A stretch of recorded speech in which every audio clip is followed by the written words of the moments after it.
Now let's welcome the senior product designer of Guava, Mr. Ahmed Feroz, with his talk entitled as the ecosystem and experiences around it. আমি আজকে আসছিলাম যে iOS এর যে capability গুলো আছে সেগুলো নিয়ে খুব ফ্লেক্স করব অ্যান্ড্রয়েড কনফারেন্সে আর কি।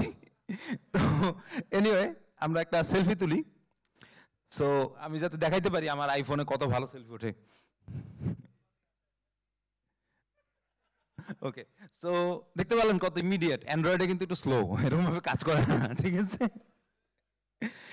ওকে, বাট সমস্যা হয়েছে আরেক জায়গায়। সমস্যা হয়েছে কিছুদিন আগে অ্যাপল হচ্ছে একটা নতুন ডিজাইন ল্যাঙ্গুয়েজ ইন্ট্রোডিউস করে। সমস্যা হইলো আরেক জায়গায়। সমস্যা হইলো যে আমরা যারা অ্যাপ ডেভেলপার আছি, এখানে অ্যাপ ডেভেলপার না এমন বোধহয় কম। অ্যাপ কে আছেন যে জীবনেও কোনো অ্যাপ ডেভেলপ করেন না এখানে? অ্যাটলিস্ট হ্যালো ওয়ার্ল্ড তো লিখছেন। সো সমস্যা হলো আমরা যারা অ্যাপ ডেভেলপার তাদের আসলে প্রত্যেকটা প্ল্যাটফর্মের গাইডলাইনই ফলো করতে হয়। এবং আমার কাছে লিকুইড গ্লাসটা খুব একটা পছন্দ হয় নাই, যদিও এটা অ্যাপল হয়তো রিজলভ করবে। সো আজকে আমরা কথা বলবো ইকোসিস্টেম এবং তার এক্সপেরিয়েন্স, তার রেজাল্ট। সো আমরা যারা অ্যাপ ডেভেলপার আছি, আমরা অ্যান্ড্রয়েডে যদি অ্যাপ ডেভেলপ করি তাহলে আমাদের আসলে গুগল যে গাইডলাইন সেট করে দিছে সেই গাইডলাইনেই যেতে হবে। অ্যান্ড্রয়েডে আইওএসেও সেম, অ্যাপল যে গাইডলাইন সেট করে দিছে সেটা যাইতে হবে। আর আরেকটা টেন্ডেন্সি তো আছে, অ্যাপল যা বানাক সেটা ভালো হোক খারাপ হোক সবাই আস্তে আস্তে ফলো করা শুরু করে আর কি। তো ফলো না করলেও মানে কেউ এইটা কাইন্ড অফ আমার মনে হয় বিজনেস রিজনও থাকতে পারে। বাট হ্যাঁ, মানে ওইটার জন্য আমার ভয় করতেছে যে এই ডিজাইন ল্যাঙ্গুয়েজ না হয় প্রবলেম হয়ে যায়। হয়তো এখানে যারা ডেভেলপার আছি তারা হয়তো জানি না, বাট আমরা সবসময় ডিজাইনাররা চিন্তা করি যে যখন একটা অ্যাপ বানাইতে হবে তখন আমাদের এই অ্যাপগুলো এই ফিচারগুলো থাকতে হবে, যে এটা ভ্যালুয়েবল, ফাইন্ডেবল, অ্যান্ড দেন এটা বলে ইউএক্স হানিকম্ব আর কি। কিন্তু এইটা আসলে যতটা ম্যাটার করে তার থেকে বেশি ম্যাটার করে হচ্ছে যেই প্ল্যাটফর্মের জন্য ডিজাইন করবেন সেইটা আসলে আপনার ডিফাইন করে দিবে যে আপনি আসলে কিভাবে এক্সপেরিয়েন্সটা ডিজাইন করবেন। আদারওয়াইজ বেশ কিছু সমস্যা হবে, ওই হানিকম্বে যাওয়া প্রবলেম হবে, আর অন্য জায়গায় ইমপ্লিমেন্টেশনে যাওয়া অনেক সময় লাগবে, কাস্টম কোড করতে হবে, এই জাতীয় সমস্যাগুলো হবে আর কি। এইটা হচ্ছে মোটামুটি পপুলার যেই প্ল্যাটফর্মগুলো আছে সেইগুলা। তো আমি যেমন নিচে একটা কথা লিখছি যে এখন যেটা হয়, এখন দেখা যায় অ্যান্ড্রয়েডের যে ডিফাইন্ড রেজলিউশনের স্ক্রিন সবগুলো রেজলিউশনে একটা ডিজাইন ল্যাঙ্গুয়েজই ফলো করা হয়। তো আবার কিন্তু উইন্ডোজের একটা ডিজাইন ল্যাঙ্গুয়েজ আছে, fluent design system, and then iOS আর ম্যাকওএস কিন্তু kind of similar brand guideline follow করে। আর লিনাক্সেরও বিভিন্ন ডেস্কটপ এনভায়রনমেন্ট আছে, এক এক রকম ব্র্যান্ড গাইডলাইন ফলো করে। তো এখন অ্যান্ড্রয়েডের ব্যাপারটা হচ্ছে, অ্যান্ড্রয়েডের যে ইকোসিস্টেম এটা হচ্ছে যে যেহেতু অ্যান্ড্রয়েডের ডেস্কটপ ওরকম পপুলার নাই, তাই অ্যান্ড্রয়েড কিন্তু উইন্ডোজের সাথে খুব ভালো কাজ করে। আপনি দেখতে পাবেন উইন্ডোজে একটা অ্যাপ আছে ফোন লিঙ্ক, সো ওইটা দিয়ে আপনি ইকোসিস্টেমের বেশ কিছু ফিচার আপনি কিন্তু অ্যান্ড্রয়েডে পাবেন। আর অ্যাপলেরটা হচ্ছে ওয়ার্ল্ড ইকোসিস্টেম। অ্যাপলের ব্যাপারটা হচ্ছে যে আপনি অ্যাপল ছাড়া অন্য যে কোনো হার্ডওয়্যারই বা যে কোনো কিছুই এনিথিং যদি আপনি অ্যাপলে আনতে চান তাহলে আপনার এটা নিয়ে প্রবলেম ফেস করতে হবে। সো আপনি আইফোনের সাথে উইন্ডোজ চালাবেন না, না না তা হবে না, সেইটা আপনার দিবে না। কিন্তু আইফোনের সাথে যদি ম্যাক দেন এত সুন্দরভাবে কাজ করবে যে জিনিসটা সিমলেস মনে হবে। কিন্তু আপনি কিন্তু অ্যান্ড্রয়েড আপনি ম্যাকের সাথে চালাইতে পারবেন, সফটওয়্যার আছে, থার্ড পার্টি অ্যাপ আছে। কিন্তু আইফোনেরটা এইভাবে রেস্ট্রিক্টিভভাবে ডিজাইন করছে যে যাতে বাইরে থেকে কিছু না আনা যায়। আমি একটা ওয়াচ ইউজ করতাম, সিএমএফ ওয়াচ, ওইটার আইওএস অ্যাপ থাকা সত্ত্বেও বারবার ডিসকানেক্ট হয়ে যেত, কারণ ওইভাবে ওরা ডিজাইন করে দিয়েছে যে অ্যাপল ওয়াচ ছাড়া আর কিছু হচ্ছে যে কাজ করবে না। সো ওই জিনিসটা আর কি খুবই ইকোসিস্টেম তৈরি করতে আর কি অ্যাপলকে খুব হেল্প করছে। তো এখন আপনাকে আসলে সলিউশন বানাইতে হবে আইদার অ্যাপলের জন্য অথবা অ্যান্ড্রয়েডের জন্য ইকোসিস্টেম ফিচারগুলোকে মাথায় রেখে। তো এইটা হচ্ছে যে অ্যাপলের যে ফিলোসফি, এতক্ষণ ধরে এটাই বললাম যে একটা কন্ট্রোল ইকোসিস্টেম থাকে, আবার একটু লিমিটেড সাপোর্ট থাকে, আর ডিভাইসগুলো একটু হায়ার টিয়ার হয়। এই যে একটু আগে ক্যামেরার ক্যাপাবিলিটি দেখাইলাম, হ্যাঁ অ্যান্ড্রয়েডেও অনেক হায়ার ক্যাপাবিলিটির ক্যামেরা ক্যাপাবিলিটির ডিভাইস আছে, বাট অ্যান্ড্রয়েডে কিন্তু অনেক লোয়ার টিয়ার ডিভাইস আছে যেগুলোকে আপনার সাপোর্ট দিতে হয়। যেমনটা হাসান ভাই বলে গেলেন যে তাদের আসলে মেগাবাইটের একটা কনসার্ন হয়ে যায় আর কি। এটা হচ্ছে যে কাইন্ড অফ অ্যাপল ডিভাইসের অনেক ক্যাপাবিলিটি আছে। সো যখন আপনি আইওএস এর জন্য কোনো অ্যাপ ডেভেলপ করবেন তখন হচ্ছে যে আপনি এই ক্যাপাবিলিটিগুলা ইউজ করতে পারবেন। এটা হচ্ছে জাস্ট দুইটা ক্যাপাবিলিটি। যেমন যত আইফোন আছে বা আইওএস এর আছে সবগুলা হ্যাপটিক ইঞ্জিন বা ভাইব্রেশন মোটর খুবই ভালোভাবে অপটিমাইজ করা। অ্যাপল টিভি অ্যাপে যদি আপনারা এই F1 এর ট্রেলারটা দেখেন, দেখবেন যে কিরকম ভাইব্রেশন দেয়। এরকম প্রেসাইজ টিউন ভাইব্রেশন আপনি কিন্তু অ্যান্ড্রয়েড থেকে মানে এপিআই থেকে বের করে আনতে পারবেন না, কারণ ওই যে বললাম টাইটলি ইন্টিগ্রেশনের একটা ব্যাপার আছে। আর 2 নম্বর যে ব্যাপারটা সেটা হচ্ছে কনসিস্টেন্স বর্ডার রেডিয়াস। অ্যাপলের বর্ডার রেডিয়াসটা কিন্তু স্মুথ আউট, একটু ইঞ্জিনিয়ারিং করা, আর কি ওভার ইঞ্জিনিয়ারিং করা, অপটিক্যালি ব্যালেন্সড। এবং মজার ব্যাপার হচ্ছে এইটা শুধুমাত্র সফটওয়্যার লেভেলে না, ইভেন হার্ডওয়্যারও আপনার ওই রেডিয়াসটা ফলো করে। সো আপনি যখন ওই রকম বর্ডার রেডিয়াস দিবেন, ওইটা আপনার ডিভাইসের বাইরে পর্যন্ত আপনার হচ্ছে যে লেয়ারটা কাজ করবে বর্ডার রেডিয়াসের। এবং এটা ওয়ান অফ দ্য ফিলোসফি ছিল নতুন যে ডিজাইনটা, যদিও আমার ডিজাইনটা পছন্দ না, বাট নতুন ডিজাইনটা করার জন্য। এটা হচ্ছে অ্যাপলের নেটিভ গাইডলাইন। এটা ভিতর লেখা আছে অ্যাপল কিভাবে চিন্তা ভাবনা করে, কিভাবে ডিজাইন করে, যেটা আপনি আপনার অ্যাপ পর্যন্ত এক্সটেন্ড করতে পারেন। সেম ফর অ্যান্ড্রয়েডেরটা তো অলরেডি এই বেনিফিটসগুলো আমরা বলছি যে অ্যান্ড্রয়েডে একটা ভেরিড ক্যাপাবিলিটির ব্যাপার আছে, প্ল্যাটফর্মটা ওপেন, ডিভাইস ওয়াইড রেঞ্জ। কিন্তু অ্যান্ড্রয়েডের এই যে দুইটা ক্যাপাবিলিটি, অ্যাপল কিন্তু মোটামুটি এআই যেটা ওরা অ্যাপল ইন্টেলিজেন্স বলছে ওইটাতে কিন্তু আগাইতে পারে না জেমিনি যতটা আগাইছে। তো জেমিনি আপনি ডিরেক্টলি অ্যান্ড্রয়েডের সাথে আপনি বিভিন্ন ফিচারের সাথে ইন্টিগ্রেট করতে পারবেন, যেটা হয়তো অ্যাপলে পারবেন না। আর নোটিফিকেশন সিস্টেমটাও অ্যান্ড্রয়েডের ওয়ে বেটার দেন আইওএস। আর ম্যাটেরিয়ালের ডিজাইনের যে নতুন ল্যাঙ্গুয়েজটা ম্যাটেরিয়াল 3 এক্সপ্রেসিভ, ওইটাতেও কিন্তু আপনার কাইন্ড অফ মোটামুটি অনেক কিছু রিফাইন করা হয়েছে এবং ডিজাইনটা পার্সোনালাইজড করা হয়েছে। সো যখন আপনি অ্যান্ড্রয়েডের জন্য অ্যাপ ডেভেলপ করতেছেন, তখন কিন্তু ওই ফিচারগুলো আপনি লিভারেজ করতে পারবেন, এবং লিভারেজ করাটাই উচিত হবে। কেন? কারণ আপনার যদি আসলে নেটিভ বলতে আমি যে নেটিভ প্ল্যাটফর্মে ডেভেলপ করা বুঝাচ্ছি ব্যাপারটা তা না। আপনি ফ্লাটারে ডেভেলপ করতে পারেন, আপনি রিঅ্যাক্ট নেটিভে ডেভেলপ করতে পারেন, আপনি নেটিভ কোটলিনে করতে পারেন, সুইফটে করতে পারেন, ইটস আপ টু ইউ। আমি বুঝাইতে চাচ্ছি যে নেটিভ ইউআই প্যাটার্ন যে জিনিসটা আছে, ওই ইউআই প্যাটার্নগুলো এক্সপ্লোর করলে। কারণ 1 নম্বর কারণ হচ্ছে ইনস্ট্যান্ট ফ্যামিলিয়ারিটি। সো যারা অ্যান্ড্রয়েড ডিভাইস ইউজ করে তারা কিন্তু অ্যান্ড্রয়েডের ইন্টারাকশনগুলোর সাথে খুবই ইউজ টু। সো ওই যেই রিসার্চটা গুগল করছে সেটা আপনার নতুন করে করা লাগবে না। আবার ধরেন যারা আইওএস ইউজ করে তারা কিন্তু আইওএস এর সাথে ইউজ টু। সো আপনি যদি নেটিভ প্ল্যাটফর্ম বা নেটিভ প্যাটার্নগুলো ফলো করেন, তাহলে আপনি নতুন করে কিন্তু তেমন কিছু শেখানো লাগবে না ইউজারদেরকে। আর তারপর ইকোসিস্টেম বেনিফিটসগুলো নিয়ে তো বললামই। আর কুইক ডেভেলপমেন্ট, অবভিয়াসলি আপনি যদি ওই জিনিসগুলো যেমন সুন্নাত বলে গেল যে এক্সো প্লেয়ারের কথা, এক্সো প্লেয়ার যেহেতু বিল্ট ইন থাকে, সো আপনি এক্সো প্লেয়ার অ্যাক্সেস করলে কিন্তু আপনার নতুন করে প্লেয়ার নিয়ে কোনো ভাবা লাগতেছে না। যদি ওরা নতুন করে বানাইছে, ওদের রিজন আছে, বাট নর্মাল যদি আপনি নেটিভ এক্সো প্লেয়ারটা ইউজ করেন, তাহলে কিন্তু আপনার নতুন করে প্লেয়ার বানানো লাগতেছে না।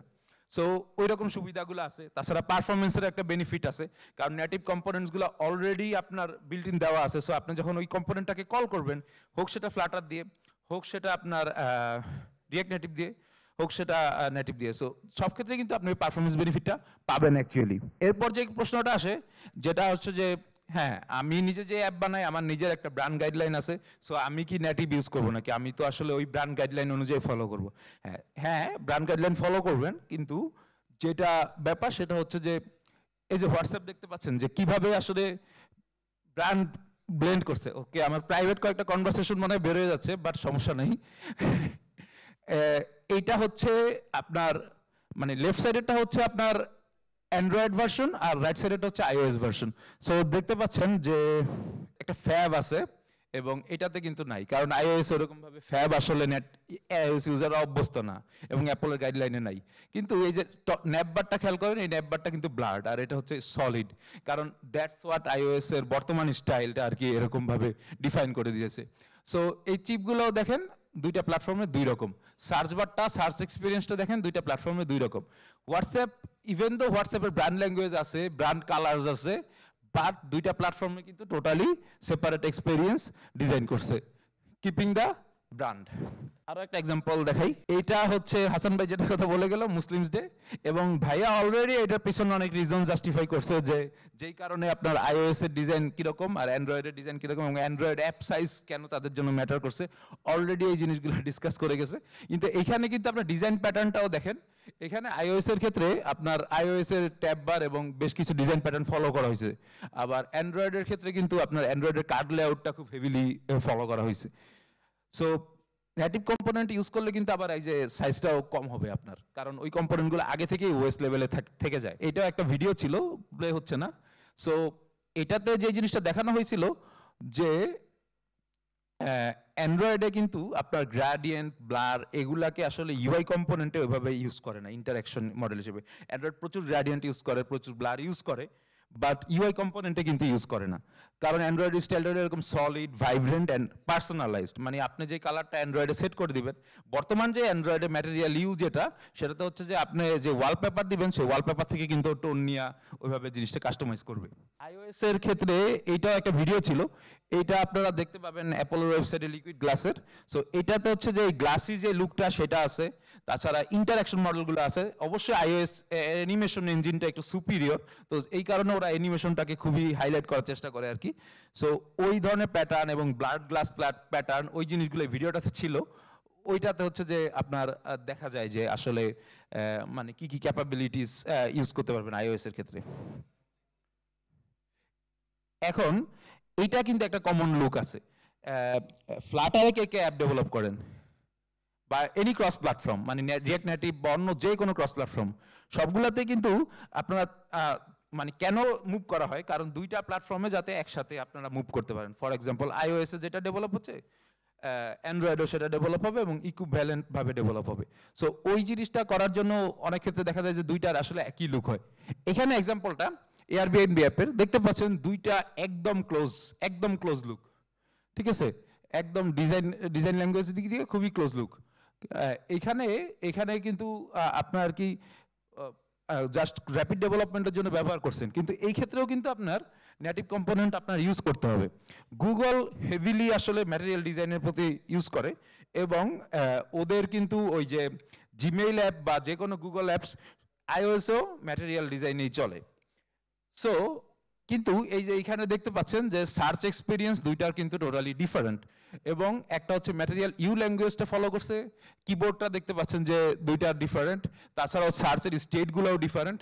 ব্যাক আইকনটার দিকে খেয়াল করেন, ব্যাক আইকনটা কিন্তু আবার ডিফারেন্ট। সো সার্চের এক্সপিরিয়েন্স আইওএস এ মোটামুটি যখন আমরা সার্চ ট্যাব ক্লিক করবেন কিবোর্ড চলে আসবে, ব্যাক আইকন চলে আসবে, এটা মোটামুটি আইডিয়াল। এবং অ্যান্ড্রয়েডের ক্ষেত্রে কিন্তু সার্চ এক্সপিরিয়েন্সটা আইডিয়াল না, সার্চ এক্সপিরিয়েন্স আপনি এক এক জায়গায় এক এক রকম দেখতে পাবেন। সো এই জিনিসগুলো আপনার রেকগনাইজ করতে হবে।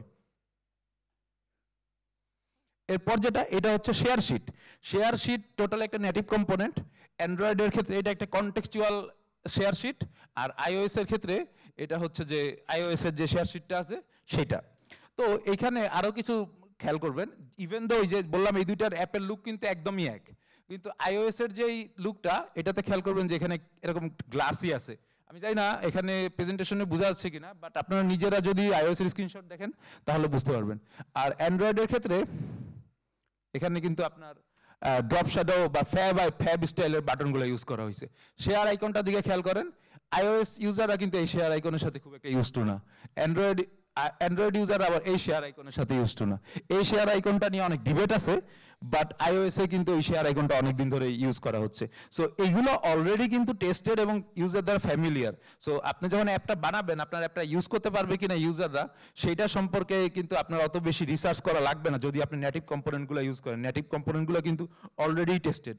এইখানে আমি বেশ কিছু কম্পোনেন্টের এক্সাম্পল দিচ্ছি, যেমন অ্যান্ড্রয়েডের ক্ষেত্রে এই ধরনের ট্যাব বার ইউজ হয়, আইওএস এর ক্ষেত্রে কিন্তু সেগমেন্ট ভিউ নামে একটা কম্পোনেন্ট ইউজ হয় মোস্টলি। যদি আপনি ট্যাব বার ইউজ করতে পারেন, এখন দুইটা অলমোস্ট কাছাকাছি হয়ে গেছে, বাট আইওএস এর ক্ষেত্রে এখনো ওরা অফিসিয়ালি সেগমেন্ট ভিউটাই অ্যাকসেপ্ট মানে বেশি প্রেফার করে আর কি। এটা একটা টেক্সট ফিল্ড। অ্যান্ড্রয়েডের ক্ষেত্রে ম্যাটেরিয়াল ডিজাইনে এরকম ভাবে একটা লেভেল আসে, সুন্দর লাগে। আইওএস এর ক্ষেত্রে জাস্ট নর্মাল। আর এটা হচ্ছে সেটিংস এর রেডিও বাটন এবং চেক বক্স। এখানে একটা নোটেবল জিনিস আছে, সেটা হচ্ছে যে রেডিও বাটন কিন্তু আইওএস এ অ্যান্ড্রয়েডে আছে, আইওএস এ কিন্তু নাই। সো আপনার ওইভাবে আসলে ডিজাইন করা উচিত, কারণ অ্যান্ড্রয়েড ইউজাররা রেডিও বাটনের সাথে যতটা ইউজ টু, যদিও ওয়েবের কারণে আসলে আইওএস ইউজারও ইউজ টু, বাট আইওএস ইউজাররা মেইনলি এটা দেখে বেশি use to.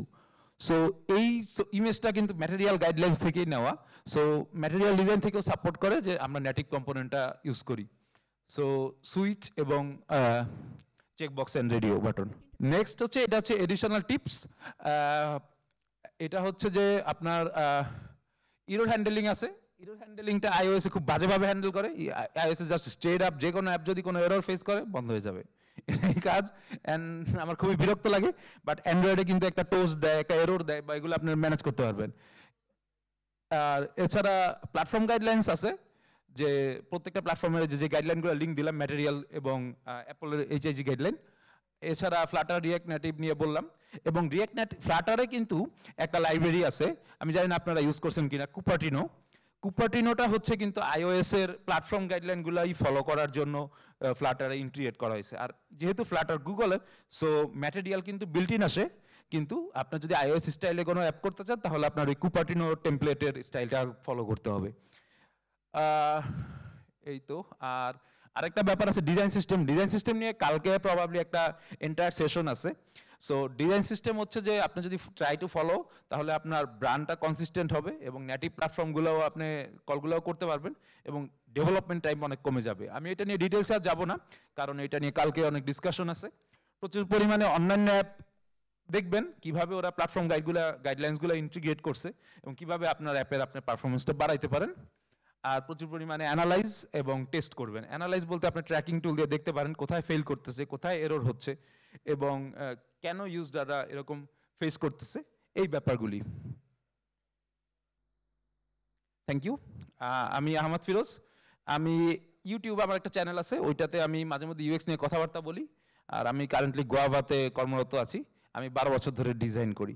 Okay, thank you.